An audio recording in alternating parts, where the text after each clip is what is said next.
ونتوكل عليه ونعوذ بالله من شرور أنفسنا ومن سيئات أعمالنا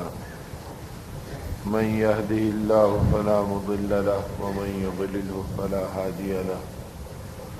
ونشهد أن لا إله إلا الله وحده لا شريك له ونشهد أن سيدنا وشفيعنا وحبيبنا ومولانا محمدا عبده ورسوله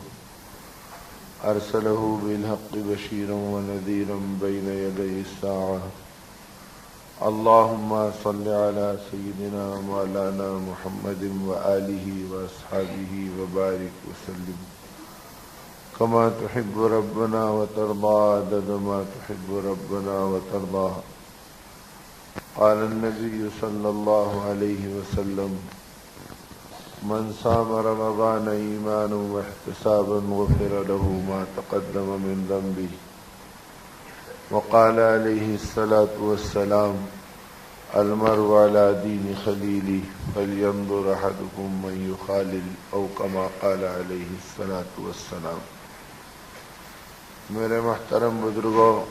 اور عزیز بھائیوں اور دوستوں اور دینی بہنوں، یہ حق تعالی شانہ کا بے پناہ کرم اور انعام ہے کہ اس کریم پروردگار عالم نے محض اپنے لطف و کرم سے ہم کو ماہ مہمان بھی عطا فرمایا اور پھر اس ماہ مہمان کو ماہ قرآن کے طور پر اپنے پاک کلام کے ساتھ ہماری خطا کار اور لغزشوں سے بھری زندگی کو ایک موقع نصیب فرمایا. اللہ پاک اس قرآن پاک کے پڑھنے کو اور اس کے سننے کو قبول فرمائے، اور جس کی تکمیل کی اس مبارک اور تاخرات کی سعادت کے ساتھ ہماری زندگی کو اللہ نے جوڑا، اللہ پاک اس کی نعمتوں کو اور اس کی برکتوں کو موت تک ہمارے ساتھ اور قیامت تک ہماری نسلوں کے ساتھ اپنے کرم سے برقرار رکھے، اور اس کی روشنی میں ہمیں اپنی زندگی کو گزارنا سہل اور آسان فرمائے. جو تربیت اس ماہ مہمان نے ہماری کی اور اللہ رب العزت نے اس کے راستے سے جو ہماری رہنمائی کا سامان فرمایا، اللہ پاک اپنے کرم سے اس کی برکتوں کو پوری دنیا میں پھیلائے اور ہماری نسلوں کو اس کی نعمتوں کے ساتھ سرفراز فرمائے. یہ مبارک مہمان اللہ پاک نے ہماری تربیت کے لیے عطا فرمایا، اور بے شمار تربیت کے خزانے اس کے اندر اللہ پاک نے چھپائے. ایک تو اس کے اندر اللہ پاک نے ہماری تربیت اس بنیاد پہ کرائی کہ دیکھو اس مہینے کے اندر تم نے کھانے پینے میں اپنی مرضی کو بدل دیا اور ہماری مرضی کا پاس و لحاظ رکھا. اس کی برکت یہ کہ ہم نے آسمانوں کی دنیا میں ملائکہ کو تم کو بھوکا اور پیاسا دکھلایا، اور ان کو گواہ بنا کر اللہ پاک نے ہماری گویا مغفرت کا اعلان فرمایا کہ وہاں انہوں نے قسم پر قسم کھائی وعزتی وجلالی وعلوی وارتفاعی مکانی لأجیبنہم، کہ فرشتوں سے پوچھا کہ ما جزاء اجیر وفى عملہ، اے فرشتوں بتاؤ میرے بندوں نے اور میری باندیوں نے میرے فریضے کو ادا کیا اور میرے دیے ہوئے حکم کی تعمیل کی، اب اس کے نتیجے کے اندر بتلاؤ کہ ان کے ساتھ کیا معاملہ کیا جائے. فرشتوں نے جواب میں کہا کہ اے مولا ان کو ان کی جزا اور ان کی مزدوری کا بدلہ پورا ملنا چاہیے. اس کریم پروردگار عالم نے عزت کی قسم کھائی، جلال کی قسم کھائی، علو مرتبت کی قسم کھائی، اپنے کرم کا واسطہ دیا اور یہ فرمایا کہ میں ان کی دعاؤں کو ضرور قبول کروں گا اور ان کا لحاظ رکھوں گا، اور عید کی اس بارگاہ میں جب یہ انعام و اکرام سے لیس آئیں گے ان کو ایسے بخشائے اپنے گھروں کی طرف بھیجوں گا جیسے آجی ماں کے پیٹ سے پیدا ہونے والا گناہوں سے پاک ہوتا ہے. اس طرح میں اپنے بندوں کی زندگی کو پاک کروں گا، صاف کروں گا، اور ان کی نعمتوں کو جو ہم بندوں کو ملتی ہے فرشتے اسے دیکھ کے رش کرتے ہیں اور اللہ پاک ان کو دکھلاتے ہیں. ان نعمتوں سے تو اللہ پاک نے ہمیں نوازا اور اپنے فرشتوں کو گواہ بنایا. دوسری جانب اس کریم پروردگار عالم نے اپنے کرم سے دنیا میں اپنے محبوب نبی صلی اللہ علیہ وسلم سے اعلان فرمایا، اے نبی ہمارے بندوں کے ساتھ ہم ان کی روزی کی اضافے کا اور ہماری برکتوں کے ملنے کی خوشخبری کا پیغام سنا دیجئے۔ وہ پیغام بھی ہمارے حصے میں آقا کے واسطے سے آیا اور ہمارے مشاہدوں میں آیا۔ کھانوں میں برکت ہوئی، پینے میں برکت ہوئی، پہننے اوڑھنے میں برکت ہوئی، ذائقوں میں لذت ہوئی۔ الطاف و عنایات کے اندر اللہ پاک نے اتنی کشادگی کا معاملہ فرمایا کہ سخاوتیں زندگی میں آئیں، عبادتیں زندگی میں آئیں، اعمال میں برکتیں آئیں۔ ایک نیکی کو 70 گنا آسان کر دیا، نفل کو فرض کے درجے میں قبول فرما لیا، فرض کو 70 فرائض کے اجر کی خوشخبری دی۔ گویا روحانی برکتوں کا بھی اسے موسم بنایا اور جسمانی برکتوں کا بھی موسم بنایا، محض اس بنیاد پر کہ اس بندے نے کھانے پینے کے اپنے نظام کو بدل دیا۔ ہم بھوکے نہیں رہے، یہ ان کا کرم کہ انہوں نے فرشتوں کو بھوکا دکھلا دیا اور پیاسا دکھلا دیا۔ فرق اتنا ہوا کہ اپنے مزاج پہ کھانے کے بجائے ہم اللہ کی منشا پر کھانے والے بن گئے۔ مزاج میں ترتیب بدل گئی۔ اے مولا جب آپ کھانے کو پسند نہیں کرتے تو ہم کھاتے نہیں، اور آپ پینے کو پسند کرتے نہیں تو ہم پیتے نہیں۔ جب آپ اجازت دیں گے تو کھائیں گے، جب آپ اجازت دیں گے تو پیئیں گے۔ جب ان کی مرضی پہ آ گئے تو انہوں نے اتنی برکتیں دے کے بتلا دیا، میرے بندو زندگی کو میری مرضی پہ گزار لو تو تمہاری نعمتوں کے خزانے، تمہاری برکتوں کے لیے میری داد و دہش کے دہانے، تمہاری مغفرت کے لیے میری عنایتوں اور انعامات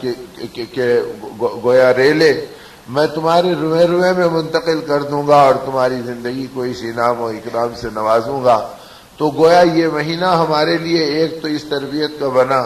کہ اپنی مرضی کے بجائے مولا کی مرضی پہ زندگی گزارنے پہ آ جاؤ۔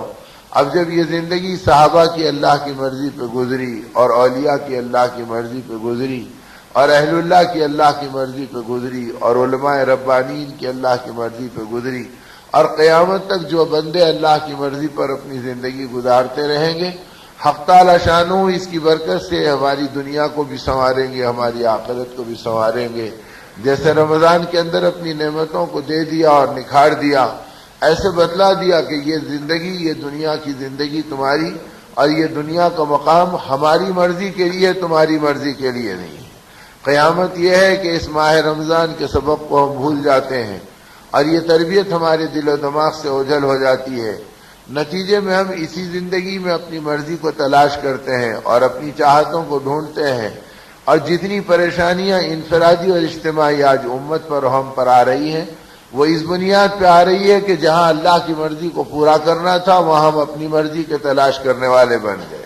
اور یہ دنیا چونکہ اللہ نے ہماری مرضی کی جگہ نہیں بنائی، ہماری مرضی کی جگہ آخرت بنائی اور ہماری مرضی کی جگہ جنت بنائی کہ وہاں ہم تمہاری مرضی کو پورا کریں گے۔ اور دنیا کی زندگی تو اس دنیا کے اندر تم ہماری مرضی کو پہچانو اور ہماری منشا کو پورا کرو۔ اور جب صحابہ کرام اللہ کی مرضی کو پورا کرنے پہ آ گئے، ان کے گھرانے اللہ کی مرضی کو پورا کرنے پر آ گئے، اور ایمان والے اللہ کی مرضی کو پورا کرنے پہ آ گئے، تو ایک تو یہ برکت دی کہ اللہ پاک نے استغنا دے دیا، اتنا استغنا دیا کہ پھر چیزیں ہو نہ ہو ایمان والے کے نزدیک برابر ہو گئی۔ جب یہ اللہ کی مرضی پہ آ گیا تو اللہ پاک نے اس کو اپنی مرضیات کا شامل حال بنا دیا اور مخلوق کے نگاہوں کے اندر اس کی زندگی کو اتنا بلند کر دیا کہ اب مخلوق کا ملنا نہیں ملنا، ان سے ہونا نہیں ہونا، جن چیزوں سے یہ امت بے نیاز بن گئی، اتنی بے نیاز بن گئی کہ صحابہ کرام کے واقعات ہیں، اولیاء امت کی زندگیاں ہیں۔ سالم مولا رضی اللہ تعالیٰ عنہ جو نواسے ہیں صدیق اکبر رضی اللہ تعالیٰ عنہ کے، بنو امیہ کا دور ہے، ہشام بن عبد الملک کے فرما روائی کا زمانہ ہے، اور بیت اللہ کا طواف کر کر یہ اللہ کے گھر میں دعاؤں میں بیٹھے ہیں، اور نگاہ پڑی ہشام بن عبد الملک کی جو خود بھی طواف کو آیا ہوا تھا۔ پوچھا کہ یہ ہجوم کیوں جمع ہے، یہ مجمع کس لیے ہے؟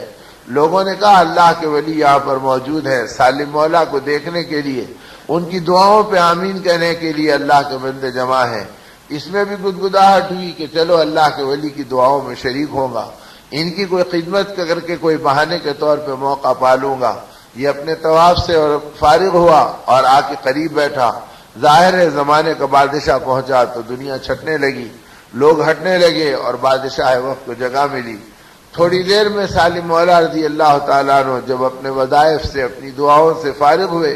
انہیں ایسے محسوس ہوا کہ بہت دیر سے کوئی میرے پہلو میں بیٹھا ہے۔ آپ نے فرمایا کون ہے جو بہت دیر سے میرے قریب بیٹھا ہے؟ یہ منتظر تھا کہ حضرت پوچھیں اور میں اپنا تعارف کراؤں اور پھر موقع ملے میں آپ کی خدمت کر دوں۔ تو فوراً کہا کہ حضرت میں ہشام ہوں، جانتا تھا کہ وقت کا بادشاہ ہوں، بچے میرے نام سے واقف ہیں۔ تو چنانچہ حضرت بھی پہچان گئے سالم مولا رضی اللہ تعالیٰ عنہ، لیکن پہچاننے کے ساتھ ہی جب سمجھ گئے کہ بادشاہ وقت ہے جو میرے پہلو میں بیٹھا ہے اور اپنا تعارف کرا رہا کہ حضرت میں ہشام ہوں، تو گرجدار آواز میں فرمایا چپ ہو جا، اپنی زبان کو بند کر لے۔ بیت اللہ میں بیٹھ کر غیر اللہ کو دیکھنے سے ہماری آنکھیں شرماتی ہیں، ہم تجھے دیکھنا پسند نہیں کرتے۔ تو جب اللہ کی مرضی پہ آئے تھے تو وقت کے بادشاہوں کو دیکھنے سے نگاہیں بے نیاز تھی، اور جب اپنی مرضی پہ زندگی گزارنے کے اوپر آ گئے تو کوڑیوں کو ڈھونڈنا، کوڑے کرکٹ پہ پھرنا، دنیا کی زندگی کے اندر اپنے آپ کو گھلا دینا، اور پھر اپنی زندگی اتنے زوال پر آ گئی کہ کہاں بادشاہوں کو نگاہوں میں لانا ایمان والا خاطر میں نہیں لاتا تھا۔ اور جب زندگی بگڑی تو جس سے آس لگ گئی، جس سے امید بن گئی، اس کی چوکھٹ پہ چلے گئے، اس کی خوشامد کرنے لگ گئے، اس کے رنگ میں رنگنے لگ گئے، اس کے مزاج میں بدلنے لگ گئے، اس کے ماحول میں ڈھلنے لگ گئے۔ نتیجے میں ایک طرف اللہ کی نگاہوں سے بھی گر گئے، اور مخلوق تو مخلوق ہی ہے جو محتاج ہے، بے بس ہے، اس سے آدمی کو کیا ملتا۔ اسی لیے اللہ پاک نے اپنے بندوں کو اور اپنے نبی کی امت کی تربیت کا سامان فرمایا۔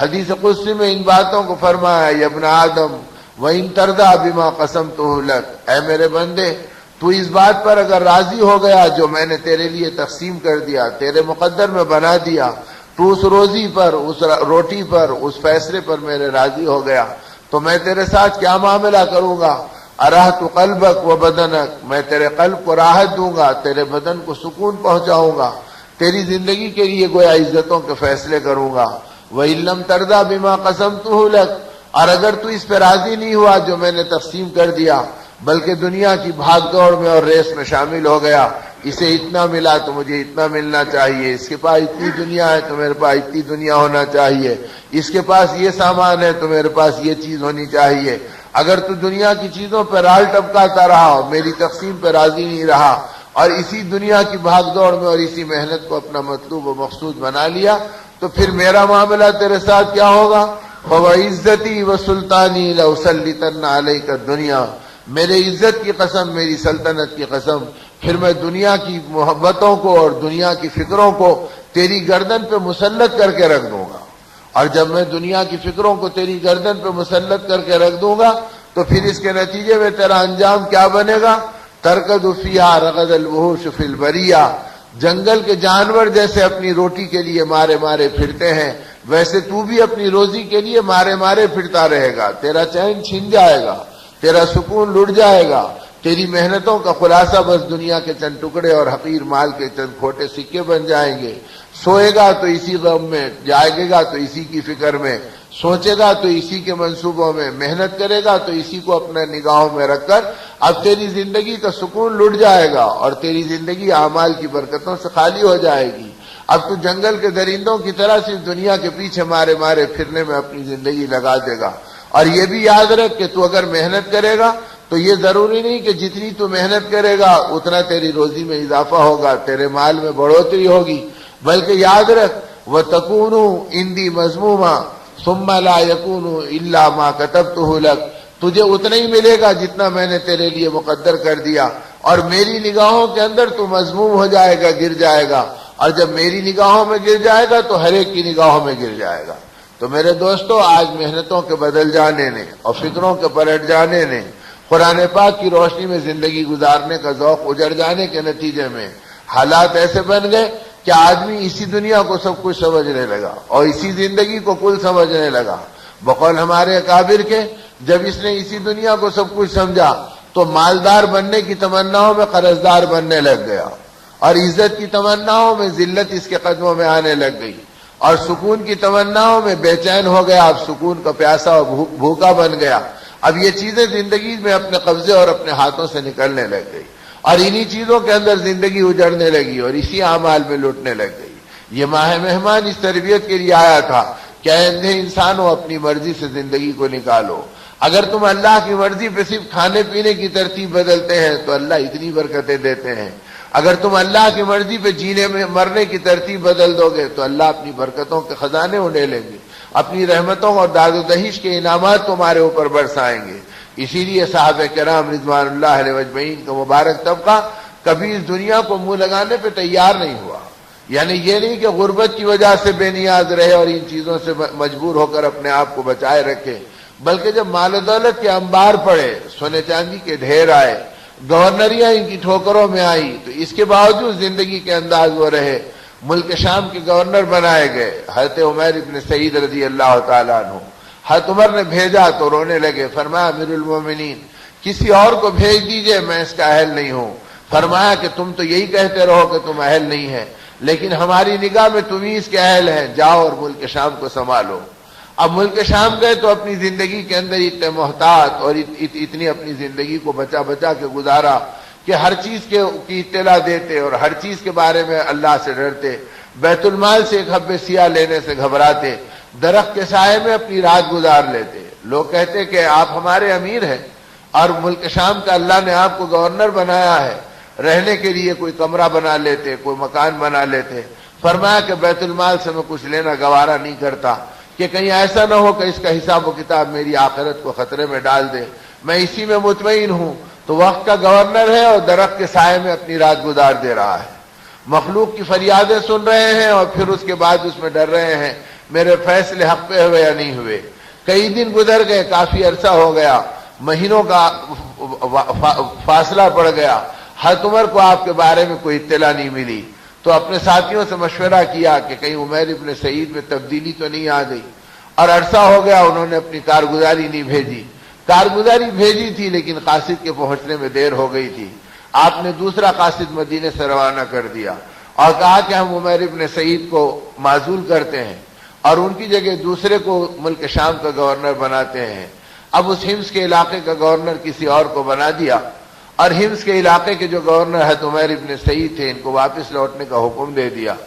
اب اندازہ کر رہے ہیں کہ اتنے دن میں آنا چاہیے، وہ دن گزر گئے، ہفتہ گزرا، عشرہ گزرا، 15 دن گزر گئے، مہینہ گزر گیا۔ حضرت عمر کو طرح طرح کے خیال آ رہے کہ یہ کہیں حمص میں بغاوت تو نہیں کر دی، انہوں نے میری بات کی نافرمانی تو نہیں کی، نہ آنے کی اطلاع ہے نہ پہنچنے کی کوئی خبر دیتا ہے۔ 1.5 مہینے کا عرصہ گزر گیا، اب یہ سوچ میں پڑے ہیں۔ اتنے میں کسی نے کہا امیر المومنین عمر ابن سعید آ گئے اور سیدھے آپ کی خدمت میں پہنچ رہے ہیں۔ فرمایا بلاؤ بلاؤ۔ جب آئے تو فرمایا کہ اتنی طویل عرصے تک تمہارا انتظار کرنا پڑا، تم کہاں چلے گئے تھے، کدھر کھو گئے تھے، کیا میرا وقت پہ قاصد نہیں ملا، پیغام نہیں ملا؟ فرمایا امیر المومنین وقت پہ قاصد ملا تھا اور وقت پہ پیغام آپ کا میرے حصے میں آیا تھا، لیکن میں مجبور تھا، میں گورنر بننے سے پہلے کوئی سواری اپنے پاس نہیں رکھتا تھا، گورنر بننے کے بعد بیت المال سے کسی سواری کے لینے میں ڈرتا رہا، مخلوق کی ضرورتیں پوری ہوئی یا نہیں ہوئی، اگر میں سواری لے کے راحت پاتا رہا اور اللہ کی مخلوق اگر پریشان رہی اور اللہ پوچھے کہ تم نے دوسروں کا خیال نہیں کیا، اپنا خیال کر لیا، تو میری آخرت کا کیا بنے گا؟ اس ڈر سے میں نے نہ کوئی اونٹ رکھا، نہ کوئی گھوڑا لیا، نہ کوئی خچر لیا۔ جب آپ کی طرف سے پیغام معزولی آیا تو میں نے سفر کا ارادہ کیا، تو میں حمص سے پیدل چلے آ رہا ہوں اور مدینے کو پیدل پہنچا ہوں۔ وقت کا گورنر ہے اور کسی سواری کا اختیار نہیں ہے۔ کہا اس میں تاخیر ہو گئی اور آنے میں مجھے دیر ہوئی۔ حضرت عمر رو پڑے اور فرمایا اے اللہ تو نے کیسے اپنے نبی کے امتی دیے جو آخرت سے اتنا ڈرتے ہیں اور تقوی میں اتنا اپنی زندگی کو گزارتے ہیں۔ اب یہ مہینہ تو اسی احتیاط کے لیے ملا تھا کہ اپنی زندگی کو محتاط بناؤ اور اپنی زندگی کی تربیت کا سامان کرو، لعلکم تتقون، تاکہ تم متقی بن جاؤ۔ اب یہ تقوی جو زندگی میں آیا تھا تو یہ رمضان کا نمونہ نہیں تھا کہ ماہ رمضان گزر جائے اور مسجدیں ماتم کریں، صفیں ویران ہو جائیں، زندگی کے انداز پھر بدل جائیں، دنیا ہی مسلمان کے نزدیک سب کچھ ہو جائے، خواہشات کے باطل کلموں میں رات دن گزر جائے اور دنیا پہ رال ٹپکاتے ٹپکاتے دل سیاہ بن جائے۔ میرے دوستو یہ مزاج سے امت کو ہٹانے کے لیے ماہ مبارک کی تربیت دی گئی اور ماہ قرآن کے آئینے میں زندگی کو دیکھنے کی دعوت دی گئی اور اس میں ہماری تربیت کا سامان کرایا گیا۔ اب یہ تربیت جب امت میں صحابہ میں آئی، اتقیاء میں آئی، تو ان کی زندگی میں فکر آخرت رات دن صبح شام ہر جگہ تھی۔ اسی لیے حضرت حسن بصری رضی اللہ عنہ نے فرمایا اے لوگوں میں 120 صحابہ سے زیادہ کی صحبتوں میں رہا اور زندگی کا سارا حصہ انہی کے ساتھ گزرا. حضرت علی سے براہ راست فیضیاب ہوئے اور فرمایا میں تم سے قسم کھا کے کہتا ہوں اتنی بڑی تعداد صحابہ کی میں نے دیکھی ہے اور ان کی صحبتوں میں اپنی زندگی کو گزارا ہے، لیکن ان میں سے ایک کو بھی میں نے آخرت کے بارے میں بے فکر نہیں پایا. یہ ہمیشہ ڈرتے تھے کہ ہمارے خاتمے کا کیا ہوگا، یہ فکر مند رہتے تھے کہ اللہ ہم سے راضی ہے یا ناراض ہے. نہ اپنے اعمال پہ مطمئن تھے نہ اپنے کارناموں پہ مطمئن تھے. اور دنیا کے بارے میں فرمایا کہ اتنی بڑی تعداد کے ساتھ میں رہا، ان میں سے ایک کو دنیا کے بارے میں فکر مند نہیں پایا. ہمیشہ اللہ کی ذات پہ متوکل، جو مل گیا اس پہ مطمئن، جو آ گیا اس کو اللہ کی مخلوق میں بانٹنے کے لیے بے چین اور ضرورت مندوں پہ خرچ کرنے کے ذوق میں اپنی زندگی کو گزارتے رہے. میں تو ان کو اس حالت کے اندر پایا کہ دنیا کے بارے میں مطمئن پایا اور آخرت کے بارے میں فکر مند پایا. اور ہمارا حال کیا کہ آخرت کے بارے میں ہم مطمئن ہیں. سب رمضان گزر گیا الحمدللہ، قرآن سن لیا الحمدللہ، روزے رکھ لیے الحمدللہ. اب یہ اطمینان آگے کے اعمال کی ترقی سے بے خبر کر دیا، ایمان کی محنتوں سے بے فکر کر دیا، نبی کریم صلی اللہ علیہ وسلم کی ارمانوں سے آدمی کی زندگی کو اوجھل کر دیا. اب آقا کی ارمانیں کیا تھی، گھرانے نبوت کی فکریں کیا تھی، صحابہ کس میدان میں بے چین تھے، ان کی جان کہاں لگی، ان کا مال کس میدان میں لگا، ایمان والوں کے لیے انہوں نے کیا مشعل راہ چھوڑی، ان چیزوں سے ہم بالکل بے خبر ہو گئے. اور ہماری زندگیاں دنیا کے بارے میں فکر مند ہو گئی، ہمارے کھانے کا، ہمارے پہننے کا. اللہ کے نبی صلی اللہ علیہ وسلم نے تو امت کو مطمئن کر دیا تھا. من رضی بالقلیل من المال رضی اللہ سبحانہ وتعالی بالقلیل من الاعمال او کما قال علیہ الصلوۃ والسلام. آپ نے امت کو یہ ذوق دیا کہ اے لوگوں، جو دنیا میں تھوڑے مال پر اللہ سے راضی ہو جائیں گے، اللہ قیامت کے دن تھوڑے اعمال پر اس سے راضی ہو جائیں گے. تو صحابہ کی عید ہو گئی تھی کہ زندگی مختصر ہو تو چلو اسباب زندگی مختصر ہے، آخرت ہلکی پھلکی ہو جائے گی، حساب و کتاب سے آدمی کی زندگی کو چھٹی مل جائے گی اور آخرت کا مسئلہ چٹکیوں میں حل ہو جائے گا. تو وہ دنیا کی بڑھوتری پر اور مال کے اضافے پر اور اس کے منصوبوں پہ اپنی زندگی نہیں گزارتے تھے، بلکہ بھاری ذمہ داریاں آئیں تو اس میں گھبرا گئے، مال آ گیا تو فکر مند ہو گئے، عہدہ مل گیا تو پریشان ہو گئے، گورنری آ گئی تو بے چین ہو گئے کہ اس کی امانت کا کیا ہوگا اور آخرت کا کیا ہوگا. اور اتنی احتیاط سے گزاری کہ آ کے کہہ رہے امیر المومنین میں تو پیدل آ رہا ہوں، جس کی وجہ سے تاخیر ہو گئی. حضرت عمر رضی اللہ عنہ نے فرمایا اے عمیر یہ تو بتاؤ کہ تم وہاں سے نکلے اور یہاں پر پہنچے تو بیت المال سے تم نے کیا لیا؟ کہا امیر المومنین اللہ گواہ ہے بیت المال سے میں نے کچھ نہیں لیا، اپنی محتاج زندگی پہ قائم رہا، جو روزینہ مقرر تھا اسی پہ شاکر رہا اور ایسے ہی چلے آ رہا ہوں. تو فرمایا تمہارے ساتھ کیا ہے؟ تو ایک جھولا تھا جو بغل میں پڑا ہوا تھا. فرمایا امیر المومنین اس جھولے میں میری دنیا بھی ہے میری آخرت بھی ہے. حضرت عمر کو حیرت ہوئی، فرمایا کہ اس میں تمہاری دنیا بھی ہے تمہاری آخرت بھی ہے، لاؤ ہم بھی تو دیکھیں. جھولے کو کھول کے دیکھا، جب جھولے کو کھول کے دیکھا تو اس میں لکڑی کا ایک پیالہ ملا. فرمایا عمر کیا کہہ رہے ہیں کہ یہ تمہاری دنیا بھی ہے تمہاری آخرت بھی ہے؟ فرمایا اگر آٹا مل جاتا ہے تو اسی میں گون لیتا ہوں اور نماز کا وقت ہوتا تو اسی میں پانی لے کے وضو کر لیتا ہوں، یہی میری آخرت ہے یہی میری دنیا ہے. اس کے علاوہ گورنری میں میرے پاس اور کوئی سامان دنیا جمع نہیں ہوا.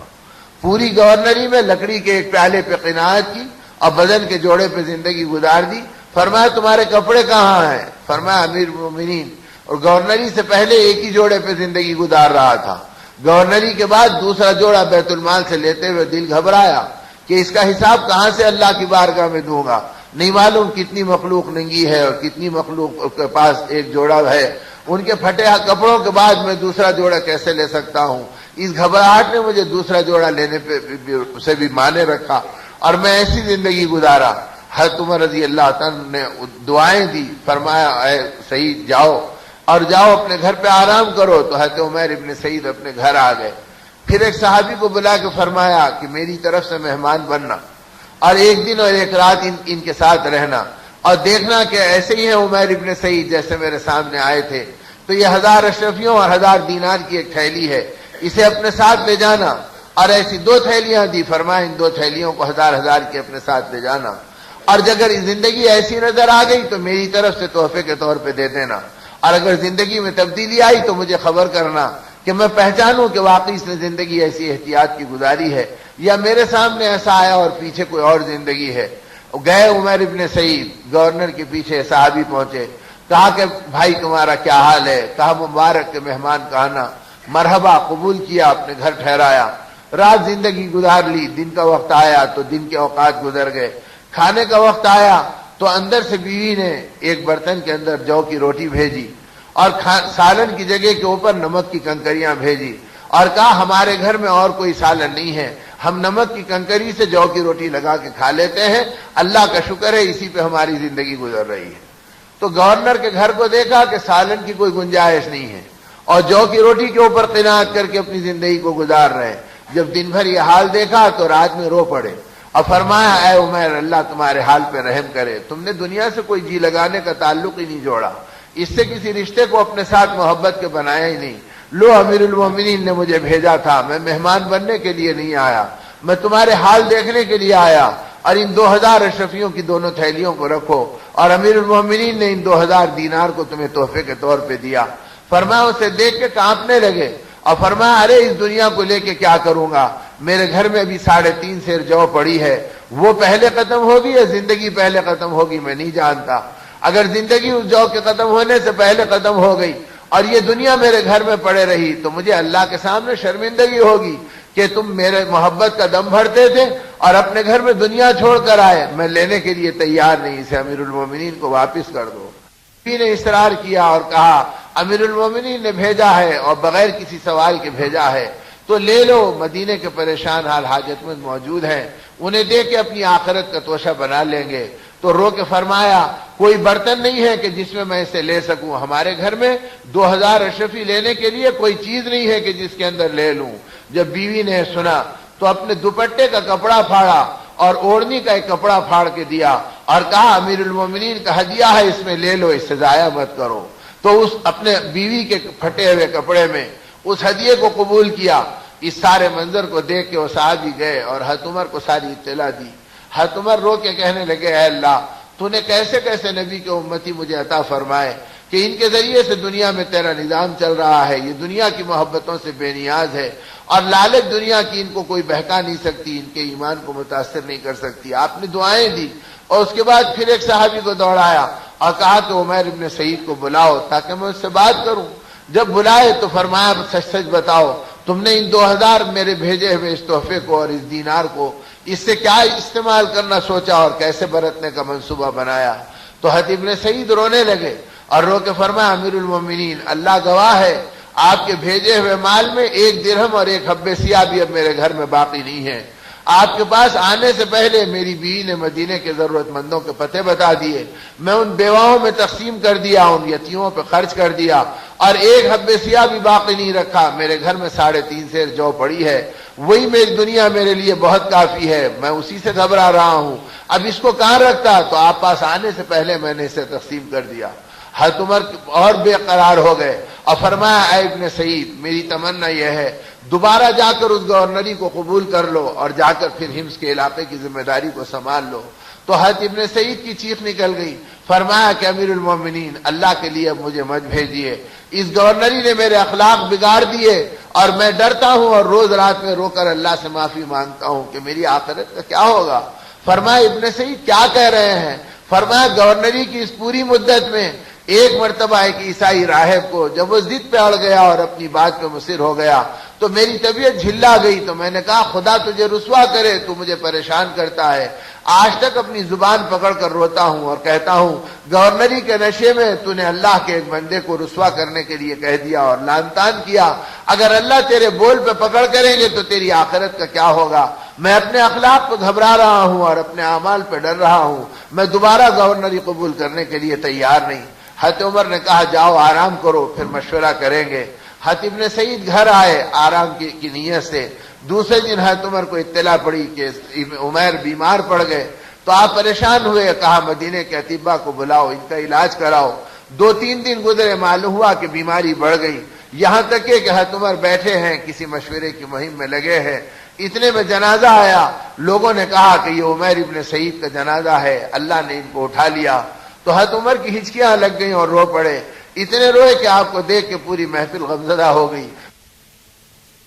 ساتھیوں سے اور اہل شورا سے اپنی اپنی تمنا ظاہر کرو کہ تمہاری تمنا کیا ہے. کسی نے ایمان کے بڑھنے کی، اسلام کے پھلنے پھولنے کی، ہدایت کے عام ہونے کی، اپنے اپنے اعتبار سے ایک ایک تمنا بیان کی. تو آخر میں حضرت عمر نے فرمایا میری تمنا یہ ہے کہ عمیر ابن سعید جیسے مٹھی بھر انسان میرے ہاتھ میں ہو، میں علاقوں میں ایک ایک کو گورنر بنا کر بھیجوں اور آقا کے لائے ہوئے دین کی ترجمانی ان کے ذریعے سے کراؤں. کیسا مبارک بندہ ہمارے درمیان تھا اور یہ اٹھ گیا. آپ بے قرار غمزدہ ہوئے اور اس کے بعد ان کے دفنانے کا انتظام کیا. تو میرے دوستوں اور میرے بزرگوں، جب اعمال بنے، تقویٰ بنا، تو دنیا کی محبتوں سے یہ امت ایسے وقت میں پاک رہی جبکہ دنیا ان کے قدموں میں پڑی تھی، فتوحات ان کے پیر چھو رہے تھے، گورنریاں ان کے آگے پیچھے تھی، لیکن اس کے باوجود زندگی کے دامن کو دنیا کی محبتوں سے آلودہ نہیں کیا، بلکہ ہمیشہ آخرت کی فکر میں رہتے تھے اور اس دنیا کے بارے میں گھبراتے تھے، جس کا نتیجہ یہ تھا کہ دنیا آئے دن ان کے قدموں میں آ رہی تھی. اتنی آ رہی تھی کہ یہ بانٹتے بانٹتے تھک جا رہے تھے اور دنیا ڈھونڈتے ڈھونڈتے ان کے قدموں میں چلی آ رہی تھی. یہ دولتیں، یہ ثروتیں، یہ راحتیں اس وقت ملی جبکہ دنیا سے منہ موڑ کے زندگی گزار رہے تھے. اور آقا نے اس بات پہ متنبہ کیا تھا کہ اے لوگو، دنیا کی محبت سے اپنے دامن کو بچائے رکھنا، اور یہ بھی فرمایا تھا کہ میری آمد پر شیطانوں کے لشکر کے اندر شور و غل ہو گیا اور آہو بکا ہو گیا اور ماتم کی صفیں بچ گئیں. اور پوچھا کہ کیا بات ہے، تو کہا کہ وہ نبی آ گئے جن کی امت کو توبہ پر گناہوں کو معاف کر دیا جائے گا اور استغفار پر اللہ اپنی رحمتوں کی بارش ان پہ برسائیں گے، ہماری محنتوں پہ پانی پھر جائے گا، ہمارے بہکانے کا کوئی اثر نہیں رہے گا. تو ابلیس نے کہا کہ گھبراؤ مت، اس امت کے اندر غوطہ لگاؤ اور یہ دیکھ کے مجھے اطلاع دو ان میں دنیا کی محبت ہے یا نہیں ہے. اور جب آ کر اس جنود لشکر نے اور شیطان کے اس لشکر نے اب ابلیس سے کہا دنیا کی محبت کی جھلکیاں تو ان میں نظر آ رہی، تو اس نے ہنس کر کہا تمہارے پریشان ہونے کی ضرورت نہیں، یہ بت پرستی کرے یا نہ کریں، محبت دنیا میں ان کو ہلاک کر دوں گا اور ان کو اللہ سے تعلق کو توڑ دوں گا اور نبی کے اعمال کو بھلا دوں گا اور ان کی زندگی کو بگاڑ دوں گا. تو میرے دوستو، آج جتنے اعمال بگڑ رہے ہیں یہ خبیث دنیا کی محبتوں میں بگڑ رہے ہیں، اس لیے کہ دنیا تابع بناتی ہے، مضبوط نہیں بنتی. یہ آنے والے کو کہتی ہے میرے رنگ میں رنگ جا، میں تجھے چاہوں تو پھر تو میرے مزاج پر آ جا. کبھی اسے یہودی بنا دیتی، کبھی اسے نصرانی بنا دیتی، کبھی اسے بت پرستوں کا ذوق دے دیتی، کبھی اسے خواہشات کے اندر ڈھکیل دیتی. اس لیے اللہ کے پاک کلام نے اسے متاع الغرور کہا اور دھوکے کا گھر بتلایا. اور آقا دو جہاں صلی اللہ علیہ وسلم نے ان کی محبتوں سے بچا کر امت کو اعمال پر اور ایمان کی محنت پر ڈالا تاکہ امت ہمیشہ آخرت کی فکروں میں چلتی رہے اور دین کی محنتوں کے اندر اپنی زندگی کو استقامت کے ساتھ نمائندہ بنا کر ہدایت کا سبب بنے رہے اور مخلوق کے لیے مشعل راہ بنے رہے. اس میں اتنا آپ بے چین رہے کہ کبھی بھی آپ اس فکر سے نہ خود خالی رہے نہ دوسروں کو خالی رہنے دیا. ان فکروں کی گواہی ہر ایک نے دی، اپنوں نے دی، پرایوں نے دی کہ آقا ایمان کی محنت میں اور آخرت کی فکروں میں خود بھی گھلتے ہیں اور دوسروں کو بھی انہی فکروں میں گھلاتے ہیں. وہ شیما رضی اللہ تعالیٰ عنہ جو آپ کی بہن تھی، دوسری شریک بہن تھی، وہ کہتی ہے کہ میں مکے میں زندگی گزارتی رہی، بچپن میں آقا کے ساتھ تھی اور اس کے بعد میں نے اپنے بھائی کو بھلا دیا. لوگوں نے مجھ سے آ کے کہا کہ شیما تجھے یاد ہے حلیمہ کے گود میں تمہارا ایک بھائی تھا اور اس کا نام محمد ابن عبداللہ تھا، وہ آمنہ کے بیٹے تھے اور تم ان کے ساتھ کھیلتے تھے اور حلیمہ کا دودھ پیتے تھے اور اس زمانے کے اندر تم دونوں ایک ساتھ تھے. کبھی تم بڑے ہونے کے بعد اپنے بھائی کو دیکھا بھی ہے، اب وہ مدینے میں ہیں، وہ نبوت کا دعویٰ کرتے ہیں، لوگ ان کی رسالت کو تسلیم کرتے ہیں، ان کے اخلاق کے چرچے ہیں، ان کے تقدس کو لوگ قبول کرتے ہیں، ان کی تعظیم میں لوگ ادب سے بیٹھتے ہیں اور دور دور سے وفود آتے ہیں اور آ کر ان کے قدموں میں اپنے مسائل حل کرتے ہیں. شیما نے کہا جب ان باتوں کو سنا تو مجھے اندر جذبہ پیدا ہوا، چلو چل کے اپنے بھائی کو ایک نظر دیکھ لوں گی کہ آخر وہ بھائی مجھے پہچانتا بھی یا نہیں پہچانتا. اور کہتی ہے میں ذرا بے باک تھی اور جرأت مند تھی، اپنی سہیلیوں کو لے کے میں نے سفر کیا اور مکے سے مدینے کا ارادہ کیا. جب میں مدینے کو پہنچی تو پہنچتے ہی ہمارے قافلے کو دیکھ کر کچھ صحابہ آئے اور انہوں نے آ کے ہم کو گھیر لیا اور کہا کہ تم اجنبی لوگ کہاں سے چلے آ رہے ہیں. تو میں نے بڑی بلند آواز سے کہا دور ہٹو اور جا کے اپنے نبی سے کہنا کہ تمہاری بہن تم سے ملنے کے لیے آئی ہے. تو صحابہ کہتے ہیں ہم سکتے میں پڑ گئے کہ آقا کی کوئی بہن ہے اور وہ اس وقت مکے سے آئی ہے. تو ہم کو تعجب بھی ہوا اور ہم گھبرا گئے کہ کوئی بے ادبی ہم سے نہ ہو جائے اور ہم مسجد نبی پہنچے. رسول اللہ صلی اللہ علیہ وسلم بیٹھے تھے، صحابہ آپ کے قریب تھے. ہم نے کہا آقا ایک قافلہ آیا ہے اور دکھنے میں اجنبی عورتوں کا ہے. اور جب ہم نے ان سے پوچھا کہ تم کون ہیں تو بڑی بے باکی سے انہوں نے ہم سے کہا کہ دور ہٹ جاؤ اور جا کے تم اپنے آقا سے کہنا کہ تمہاری بہن تم سے ملنے کے لیے آئی ہے. اور اپنا نام بتلائی کہ میرا نام شیما ہے. صحابہ کہتے ہیں کہ آقا کے کانوں میں آواز پڑی تو ایک دم آنکھوں میں آنسو آ گئے خوشی کے مارے, چہرہ چمک گیا. فرمایا میری بہن آ گئی, میری بہن آ گئی, بے شک وہ میری بہن ہے اور میں اور وہ حلیمہ کا ایک ساتھ دودھ پیے تھے, وہ میری دودھ شریک بہن ہے. لاؤ اسے اکرام کے ساتھ بلاؤ اور پورے اعزاز کے ساتھ لاؤ, کوئی بے ادبی مت کرو اور اسے کوئی تکلیف مت پہنچاؤ. اور جب پتا چلا کہ سہیلیوں کا قافلہ ساتھ ہے تو گھرانوں کو آواز دیا کہ اپنے پاس کی کوئی اچھی چادریں ہیں تو بھیج دو, کوئی کپڑا ہے تو بھیجو تاکہ میں اسے بچھا دوں اور ان کی سہیلیوں کا اکرام کروں اور اپنی بہن کے ساتھ اعزاز کا معاملہ کروں. شیما کہتی ہے جب میں مسجد نبی کے دروازے پہ پہنچی تو آقا کو دیکھا کہ بڑے بڑے قافلے تقدس و تعظیم میں کھڑے ہیں. لوگ آپ سے محبت ایسی کرتے ہیں کہ آپ دوسری طرف دیکھتے ہیں تو محبت میں آپ کو دیکھتے ہیں, جب آپ ان کی طرف دیکھتے ہیں تو عزت سے نگاہوں کو نیچے گرا دیتے ہیں, آنکھ میں آنکھ اپنے آقا کے ملانے کو تیار نہیں. اور علاقوں کے نمائندے ہیں, وفود آپ کے قدموں میں پڑے ہیں اور ان کے ادب کو دیکھ کر اور آپ کے اخلاق کو دیکھ کے, آپ کے انوار کو دیکھ کر میرے دل پہ ایک ہیبت طاری ہو گئی اور میرے بدن میں ایک راشا طاری ہو گیا. آپ نے جب میری کیفیت کو دیکھا تو فرمایا کہ میری بہن گھبرا مت, اندر آ جا, تیرا بھائی تجھ سے ملنے کے لیے ملاقات کا منتظر ہے. کتنی مدت کے بعد اللہ نے تجھے مجھ سے ملایا. کہا اپنی سہیلیوں کو یہاں بٹھا دے اور تو میرے قریب آ جا. شیما کہتی ہے کہ اب آپ کے نبوت کا, آپ کے اخلاق کا, آپ کے تقدس کا میری طبیعت کے اوپر جو تاثر پڑنے لگا, میرے پیر لڑکھڑانے لگے اور میری زبان گھبرانے لگی. میں آپ کی خیریت پوچھنے کے بھی لائق اپنے آپ کو نہیں سمجھی. آقا نے میری حیبت کو دور کیا اور کہا کہ شیما میرے قریب آ جا. جب میں قریب پہنچی تو آپ کھڑے رہ کے میرا استقبال کیا اور جب میں اور قریب پہنچی تو جو چادر مبارک آپ نے اپنے بدن مبارک پہ ڈال رکھی تھی اسے تیزی سے زمین پہ ڈال دیا اور کہا میری بہن اس پہ قدم رکھ دے اور اس پہ بیٹھ جا. تو میری چیخ نکل گئی کہ اس نورانی چادر پہ میں اپنے پیر کیسے رکھ سکتی ہوں, یہ آپ کی ہے اور آپ کے تقدس و تعظیم کو دیکھ رہی ہوں, لوگوں کی محبت آپ کے ساتھ کیا ہے اسے محسوس کر رہی ہوں. تو رسول اللہ صلی اللہ علیہ وسلم رو پڑے محبت میں. فرمایا میری بہن اپنے بھائی کی تسکین کا سامان کر دے اور میری اس تمنا کو پوری کر دے, میری چادر پہ بیٹھ جا.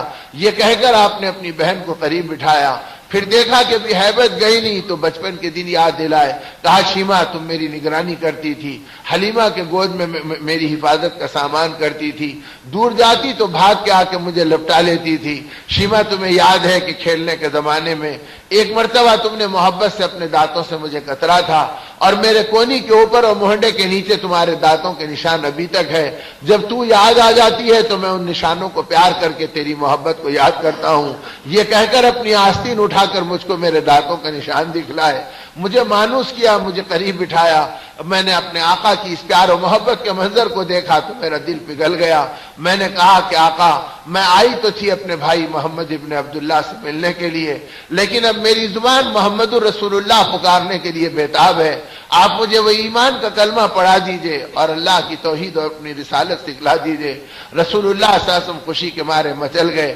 آپ کے آنکھوں میں آنسو چمک گئے. آپ نے فرمایا کہ میری بہن کو اللہ نے ہدایت دے دی, اسے جہنم کے شعلوں سے بچا لیا. آپ کو ایمان کا کلمہ پڑھایا, اس کی ساری سہیلیوں نے اسلام کو قبول کیا. آپ خوشی کے مارے بے قابو ہو گئے. فرمایا میری بہن اگر تو مدینے میں رہنا چاہے تو میں تیرے رہنے کا سامان کر دوں, اور اگر تو جانا ضروری سمجھتی ہے تو میں تیرے سفر کا انتظام کر دوں. شیما کی ہچکیاں محبت میں لگ گئیں اور بے قراری کے ساتھ فرمایا اے میرے بھائی, آپ کی محبت کے بعد آپ کے قدموں کو چھوڑ کر میں کہاں جاتی. اب آپ اللہ کے نبی ہیں اور میں آپ کی باندی اور غلام ہوں, لیکن قافلے میرا انتظار کر رہے ہیں اور انہوں نے مجھ سے کہا تھا کہ شاید تیرا بھائی تجھے نہیں پہچانے گا, لیکن اب میں اپنے بھائی کی محبت میں نازا و فرح ہوں. آپ اجازت دیجئے کہ میں اس پیغام رسالت کو اپنے قافلوں میں اور قبیلے میں منتقل کروں. زندگی بچے گی تو آ کے آپ کے قدموں میں پڑی رہوں گی. رسول اللہ صلی اللہ علیہ وسلم نے جب دیکھا کہ بہن جانا چاہتی ہے تو بے چین ہو کے کھڑے ہو گئے. فرمایا میری اونٹنیوں میں سے پسندیدہ اونٹنی لاؤ, اللہ کا نبی اپنی نگاہوں سے منتخب کرے گا. اور اس کے بعد آپ نے اس اونٹنی کا انتخاب کیا اور پھر اس سواری کے کجاوے کو اپنے مبارک ہاتھوں سے اس کے اوپر کی گدی کو ڈالا اور اس کے رکاب کو آپ نے اپنے ہاتھوں سے باندھا. کہا شیما میں تجھے چڑھاتا ہوں, اس سواری پہ بیٹھ جا. حضرت شیما جب اس سواری پہ سوار ہو گئی تو رسول اللہ صلی اللہ علیہ وسلم نے اپنے گھرانوں سے فرمایا میری بہن جا رہی ہے، جو پسند کی چیزیں ہیں لا دو تاکہ میں ہدیہ کر دوں اور تحفہ دے دوں۔ شیما کہتی ہیں کہ محبت میں اتنے تحفے لائے کہ ان تحفوں سے اونٹنی کی پیٹھ پوری لد گئی، اور جب میں اونٹنی پہ بیٹھ گئی تو میری سہیلیوں کے قافلے کو تیار کیا۔ پھر دو جہاں کے سردار صلی اللہ علیہ وسلم نے میری اونٹنی کی نکیل پکڑی اور رسی تھامی اور فرمایا شیما چل میں تیری سواری کو لے کے چلتا ہوں۔ تو شیما کہتی ہے میری چیخ نکل گئی، میں نے کہا آقا اتنی بڑی گستاخی آپ کی یہ غلام و باندی گوارا نہیں کر سکے گی، آپ اللہ کے نبی ہیں، انبیاء کے امام ہیں، آپ کے اخلاق سے میرا دل پگھل گیا اور آپ کے اعمال کی میرا روح شہادت دیا، اب آپ نکیل پکڑ کے کیسے چلیں گے؟ آپ ٹھہر جائیے اور مجھے جانے کی اجازت دیجئے۔ فرمایا کہ شیما پتہ نہیں کہ تجھ سے پھر ملاقات ہوگی یا پھر دنیا میں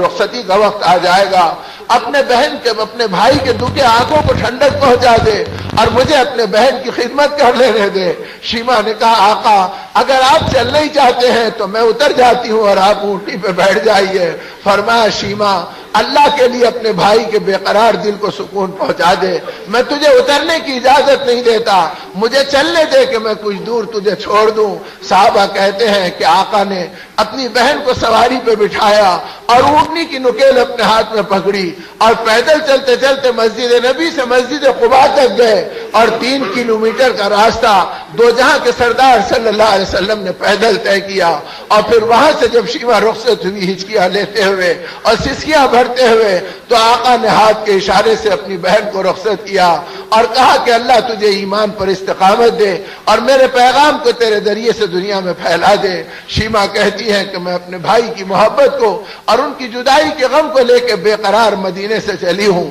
اور مکے کو پہنچی ہوں، اور رات دن میرا بھائی میرے آنکھوں میں گھومتا تھا، میں اللہ کے نبی کی تقدس کے اندر بے قرار رہتی تھی، اور جب میں مکے میں داخل ہوئی تو میرے قافلے اور قبیلے کے لوگوں نے مجھے دیکھا تو پہلا سوال یہ کیا شیما بتلا تیرے بھائی نے تجھے پہچانا یا نہیں پہچانا؟ تو محبت سے میری چیخ نکل گئی اور میں نے کہا کہ اے لوگوں میرے بھائی کے اخلاق ایسے ہیں، ان کا تقدس اور ان کے اروان ایسے ہیں، اور دنیا ان کی محبت پہ ایسی فریفتہ ہے، اور ان کے چاہنے والے ہتھیلی میں اپنی جان لے کے نذرانے میں دوڑتے ہیں، اور وہ بھائی نے میرے ساتھ ایسا سلوک کیا، میں قسم کھا کے کہتی ہوں کہ زمین کی آنکھوں نے اور آسمان کی نگاہوں نے آج تک ایسے کسی بھائی کو نہیں دیکھا جیسا بھائی اللہ نے شیما کو دلایا ہے۔ کہا جب میں نے آقا کے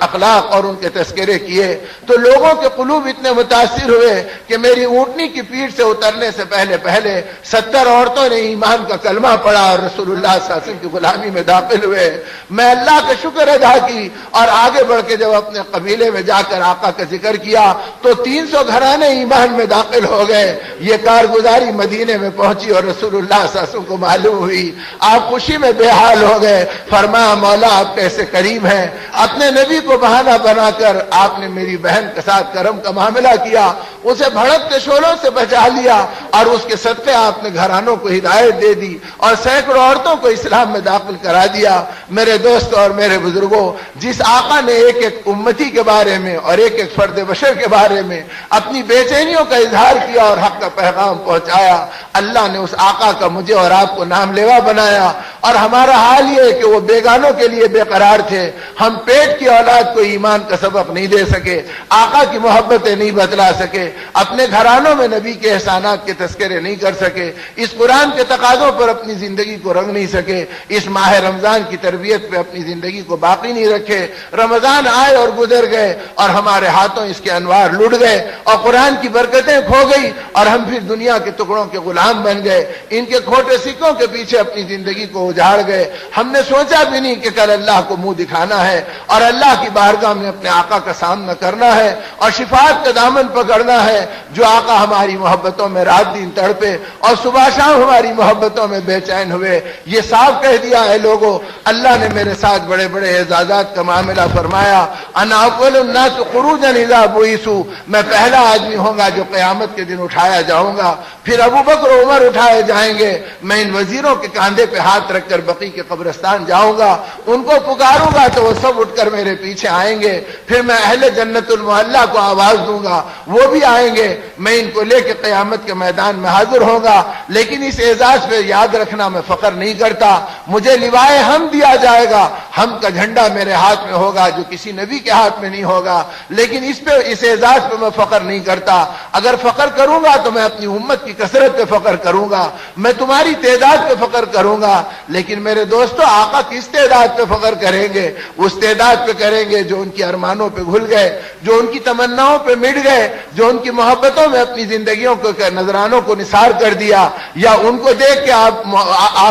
محبت کریں گے یا خوش ہوں گے یا گھبرائیں گے، جن کی زندگی غفلتوں میں گزر گئی۔ آقا نے پہلے ہی کہا تھا، اے میری امت مجھے شرمندہ نہ کرنا قیامت کے میدان میں، وہاں میرے بھائی انبیاء بھی ہوں گے اور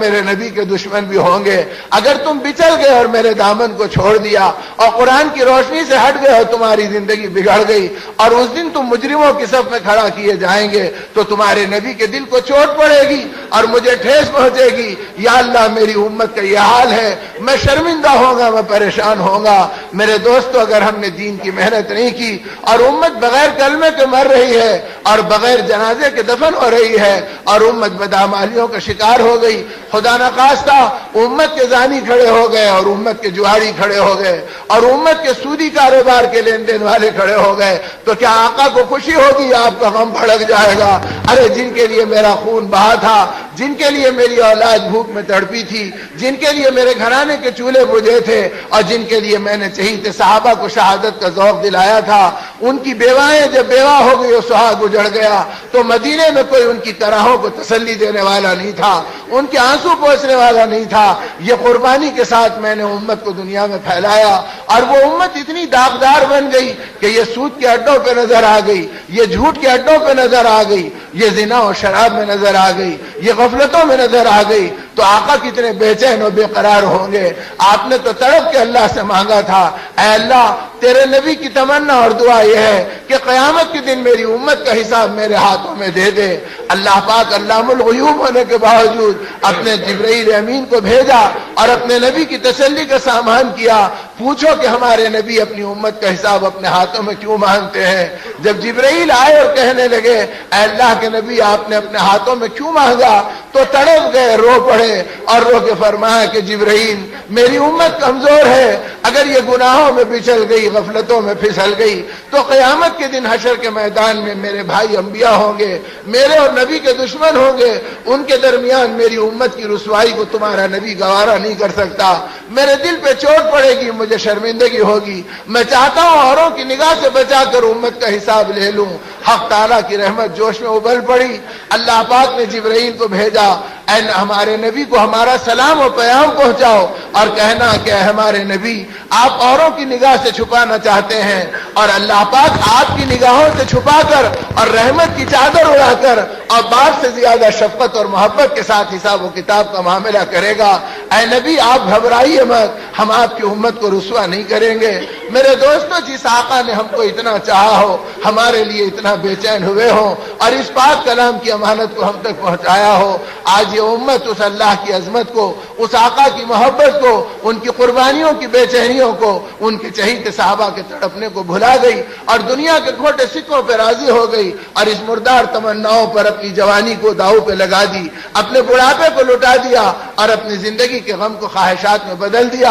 اور آخرت کے ارمانوں سے بیگانہ اور بے چین ہو گئے۔ یہ ایمان کی محنتیں، یہ اسلام کی دولتیں، یہ اللہ کے راستے کی نقل و حرکتیں اور یہ رمضان کی مبارک مہینے کی تربیتیں ہم کو دی گئی اس لیے کہ ہم قرآن پاک کے سائے میں اپنی زندگی کو سنواریں اور ان اعمال کے ساتھ اپنی زندگی کو مزین کریں۔ حق تعالی ہمیں سچی پکی توبہ کی توفیق دے۔ اس مبارک ماہ کی، اس سال کی آخری تاخرات ہے، معلوم نہیں پھر یہ ماہ مبارک ہمارے حصے میں آئے گا یا اس سے پہلے ہم اپنی قبروں میں چلے جائیں گے اور پھر یہ توبہ کی رات، یہ مغفرت کی رات ہمارے ساتھ ملے گی یا نہیں ملے گی، اس لیے اللہ ہمیں سچی پکی توبہ کی توفیق دے اور ہمیں ایمان کی محنتوں پہ موت تک جما دے اور ہمارے گھرانوں کو نبی کے لائے ہوئے دین کا نمونہ بنا دے اور ہمیں اس بے دینی کے راستے سے اپنے کرم سے بچا دے۔ اس کے لیے میرے دوستو حق تعالیٰ سے مانگیں اور بھکاری بن کر دعا کریں، اے اللہ مرتے دم تک ایمان کی محنت کریں گے، تیری دی ہوئی جان و مال کو تیرے نبی کے اشاروں پہ خرچ کریں گے،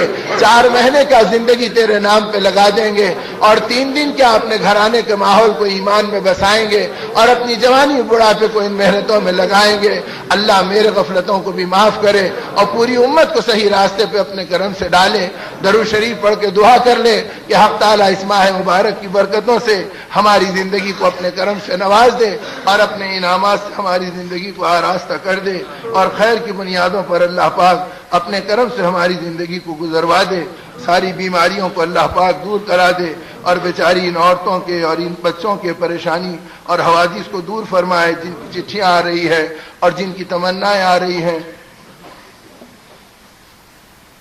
اللہ پاک اپنے کرم کا معاملہ فرمائے اور ان ساری مصیبتوں اور پریشانیوں سے حق تعالی شانہ اس بیچارے عزیز کلیم کو بھی اور اللہ پاک ان مبارک اللہ کی بندیوں کو بھی اور ان سلطانہ بیگم کو بھی اور ساری امت کی عورتوں اور مردوں کو اپنے کرم سے اپنے در کا بھکاری بنائے اور اپنے غیبی خزانوں سے ہم سب کو عطا فرمائے۔ الحمدللہ رب العالمین والصلاة والسلام علی رسولہ الکریم۔ اللہم ربنا ظلمنا انفسنا وإن لم تغفر لنا وترحمنا لنكونن من الخاسرين۔ اللهم يا حنان يا منان يا بديع السماوات والأرض يا ذا الجلال والإكرام يا حي يا قيوم برحمتك نستغيث۔ اللهم يا أول الأولين ويا آخر الآخرين ويا ذا القوة المتين ويا راحم المساكين ويا أرحم الراحمين، اللهم إنك عفو كريم تحب العفو فاعف عنا يا كريم، اللهم إنك عفو كريم تحب العفو فاعف عنا يا كريم، اللهم طهر قلوبنا من النفاق وأعمالنا من الرياء وألسنتنا من الكذب وأعيننا من الخيانة، فإنك تعلم خائنة الأعين وما تخفي الصدور، اللهم إنا نسألك رضاك والجنة ونعوذ بك من سخطك والنار ونعوذ بك من سخطك والنار یا خالق الجنة والنار۔ اے اللہ ہمارے قصوروں کو معاف فرما، اے اللہ آپ ہی کے حبیب نے سکھلایا جب رمضان کی مبارک راتیں ملے تو اس میں تجھے پکارے، اللہم انک عفو کریم تحب العفو فاعف عنا یا کریم۔ اے کریم آپ معافی کو پسند کرتے ہیں اور معاف کرنے پہ خوش ہوتے ہیں، مولا ہم مجرموں کو معاف فرما، ہم قصور والوں کو درگزر فرما، اے اللہ آپ نے کرم پہ کرم فرمائے اور انعامات کی بارش کی، آپ نے بت پرستوں کے گھروں میں پیدا ہونے سے بچایا، اے اللہ آپ نے ایمان کے گھرانوں میں پیدا کیا، اسلام کے گودوں میں پالا اور پوسا، ہمارے کانوں میں اذان اور اقامت دلائی، لیکن مالک ہم کیسے ظالم نکلے، ہوش آیا تو تجھے بھلایا، تیرے نبی کے اعمال اور احسانات کو بھلایا، اے اللہ ایسے مجرم تیری چوکھٹ پہ جمع ہے اور اپنی معافی کی بھیک مانگتے ہیں، اے اللہ رمضان کا سایہ ہے، قرآن پاک کی تکمیل کے انوار کا موسم ہے، اے اللہ حفاظ تیری بارگاہ میں ہاتھ اٹھائے ہوئے ہیں، مالک اپنا پاک کلام بھی اور کلام کے پڑھنے والوں کا صدقہ بھی، اے اللہ ان حفاظ کا واسطہ، ان علماء کا واسطہ، اس ماہ مبارک کی مغفرت کا واسطہ، جہنم کی خلاصی کی خوشخبری کا واسطہ،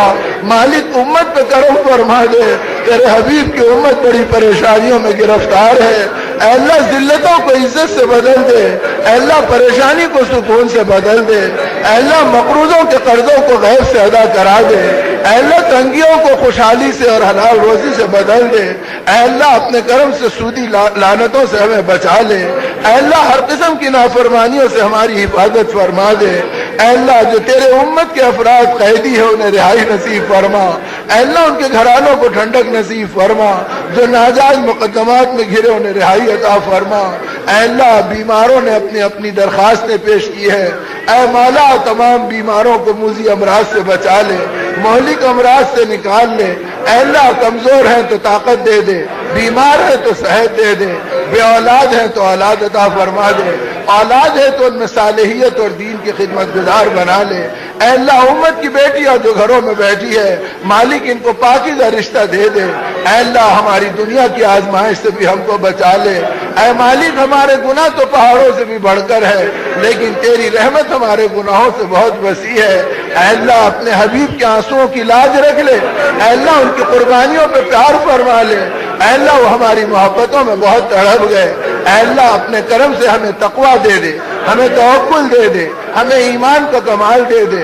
ہمیں مخلوق سے استغنا دے دے، ہماری ضرورتوں کو اپنے غیبی خزانوں سے پوری فرما دے، اے اللہ ہمیں تواضع و تحمل کی نعمت دے دے، اے اللہ ہمیں اخلاص کی برکت دے دے، مالک کب تک ہم تیرا نام لے کے لٹیری زندگی گزاریں گے، مولا اپنے کرم سے ہمیں اخلاص دے کر اے اللہ ہماری ضرورتوں کو اپنے خزانوں سے پورا فرما، اے مالک آپ کے قدموں میں پڑے ہیں اور آپ کے در پہ بھکاری ہیں، اے اللہ پوری امت پہ رحم فرما، شمال سے لے کے جنوب و مشرق سے لے کے مغرب تک، اے اللہ جس جس کونے میں تیرے حبیب کی امت ہے مالک دشمنوں کے منصوبوں نے ہماری زندگی کو بگاڑا ہے، اے اللہ ہمیں اپنے قدموں کا کھلونا بنایا ہے، اے اللہ اب ہمیں نکال لے اپنے قدموں میں لا لے، اے اللہ اپنے غیر کے قدموں میں جانے سے بچا لے، اے اللہ معتکفین کے اعتکاف کا زمانہ ہے، اے اللہ یہ معتکفین اعتکاف کر کر تیرے چوکھٹ کو پکڑے ہوئے ہیں کہ ہم تجھے منع کر رہیں گے اور تیرے پیار کو لے کر رہیں گے، مولا آپ ہی نے اپنے حبیب سے کہا جب میرے بندے اپنے ظلم کا اقرار کرتے ہیں اور اپنے جرم کا اظہار کرتے ہیں تو مجھے خالی لوٹاتے ہوئے شرم آتی ہے، اے شرمیلے مولا ہمارا دامن بھر دے، ہماری جھولی بھر دے، ہم سوالی ہیں آپ آقا ہے، ہم اے اللہ بھکاری ہیں آپ داتا ہے، آپ کے خزانوں میں کسی چیز کی کمی نہیں، مالک تیرے بندے بے شمار لاکھوں بندے اے اللہ اس وقت عمرہ کر رہے ہیں، تیرے گھر کا پردہ پکڑ کر رو رہے ہیں، تیرے ملتزم سے چمٹ کر مانگ رہے ہیں، تیرے حبیب کے در پر صلاۃ و سلام عرض کر رہے ہیں، مالک ان کے صلاۃ و سلام کو قبول فرما لے، ان کی لبیک کو قبول فرما لے، ان کی دعاؤں میں ہمارا حصہ نصیب فرما دے، اور اے مولا ہم گناہگاروں کو بار بار اپنے دربار میں بلا لے، اپنے حبیب کے دیار پہ پہنچا دے اور ان کو خوش کر دے اور ہمارے سلام کو قبول فرمانے کا سبب بنا دے، اے مولا عالم میں ایمان کی ہوائیں چلا دے، باطل کو اپنی قدرت سے مٹا دے، اے اللہ ظالم حکمرانوں کو گردن پہ مسلط ہونے سے بچا لے، اے اللہ ظالم حکمرانوں کو گردن پہ مسلط ہونے سے پوری امت کی حفاظت فرما لے، اے اللہ ہماری مساجد کی بھی حفاظت فرما، ہمارے مدارس کی بھی حفاظت فرما، ہمارے مکاتب کی بھی حفاظت فرما، ہمارے خانقاہوں کی بھی حفاظت فرما، جو محبوب بندے کھل گئے اور تیری بارگاہ میں پہنچ گئے اے اللہ اپنی شان کے اعتبار سے انہیں جزا عطا فرما، ہمارے ماں باپ کو بھی اپنی شان کے اعتبار سے جزا عطا فرما، اے اللہ انہیں کروٹ کروٹ جنت نصیب فرما، اور اے اللہ جن کے ماں باپ موجود ہیں ان کی عمروں میں برکت نصیب فرما، ان کو طاقت نصیب فرما، ان کو صحت نصیب فرما، ان کی زندگی کو ایمان کی محنت میں چلا دے، مولا ہمارے بچوں کو قرآن کا حافظ بنا دے، اے اللہ اپنے علوم کا عالم بنا دے، اپنے دین کا داعی بنا دے، عالم میں ایمان کی محنتوں کے کرنے کے لیے حکمت کے چشمے ان کی زبانوں پہ جاری کر دے اور ان کے قلب میں داخل کر دے، اے اللہ قیامت تک ہماری نسلوں کی حفاظت فرما اور انہیں ایمان کا علم بردار بنا، آپ کے عزت کی قسم ہم کسی کی تربیت نہیں کر سکتے، اے اللہ آپ ہی ہماری حفاظت فرمائیے، اپنے اپنے وقتوں پہ حسن خاتمے کی دولت عطا فرمائیے، مالک تیری باندیاں بھکارن بن کر بیٹھی ہے، آنچل اٹھائی ہوئی ہے، اپنے ہاتھ پھیلائی ہوئی ہے، بوڑھے بندے تیرے سامنے سائل بنے ہیں، علماء تیرے سامنے ہاتھ پھیلائے ہیں، حفاظ تیرے سامنے سوال کر رہے ہیں، معصوم بچوں کے ہاتھ پھیلے ہیں، مالک ان سب کے صدقے ہماری دعاؤں کو قبول فرما اور پوری امت پہ کرم فرما اور پوری انسانیت کو ہدایت کی دولت دے دے، اے کریم اپنے کرم کی بارش فرما، اے مالک دھتکار مت دے، ٹھکرا مت دے، محروم مت فرما دے، اے اللہ اگر آپ نے ٹھکرایا تو کون گلے سے لگائے گا، اے اللہ آپ کے علاوہ کس کا در ہے، جس کا مالک حضوروں کو معاف فرما دے،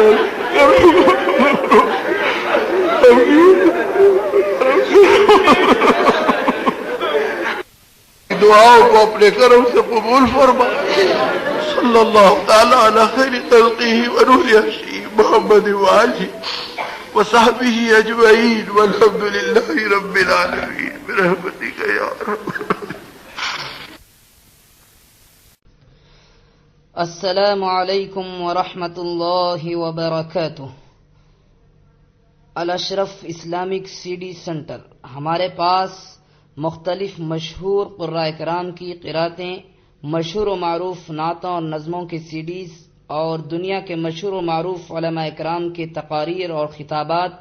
اور بزرگان دین کے مواعظ اور بیانات کے سی ڈیز کے علاوہ ائمہ حرمین کے قرآن مجید کے ترجمہ و تلاوت کے مکمل سیٹس کے سی ڈیز نہایت واجبی دام پر دستیاب ہیں. ان سی ڈیز کو حاصل کرنے کے لیے ہمارا پتہ یاد رکھیے: Al-Ashraf Islamic C D centre, نزد star steel traders, Riyasat Nagar bus stop, Pisal Banda, Hyderabad. Phone number 9246161186 9391313066.